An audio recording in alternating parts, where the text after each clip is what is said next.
lokacin da rediyo Najeriya Kaduna ta gayyace ni za a yi zama da ni da babban malami Sunusi Gumbi da kuma babban dan jarida Abdulkarim Albashir. Haka muka zauna mu uku a studio. Ƙarshe sai aka yi abin da Bahaushe kira kallo ya koma sama.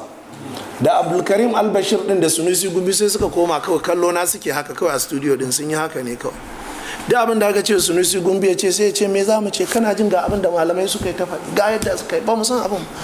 Ana nan sai sarkin musulmi da sarkin birnin gwari suka kira taro karkashin jama'atu Nasrul Islam, aka je aka zauna har da shehun Borno da duka sarakunan kasar Hausa da kusan dukkanin malamai na izala da dariƙa.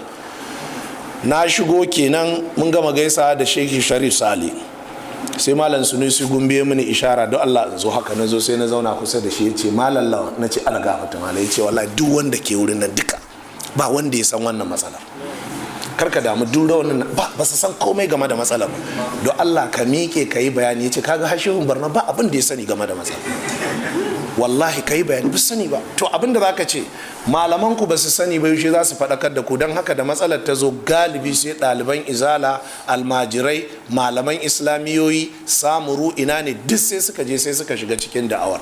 Akwai makarantun izala da aka juye su aka mai da su boko haram gaba ɗaya. Me yasa? Saboda malaman ba su da wa'ayi, ba su da wannan faɗakar, balle su faɗakar. Waɗanda kuma suka ɗan faɗaka ɗin sai suke ganin matsala ba wata matsala ba ce.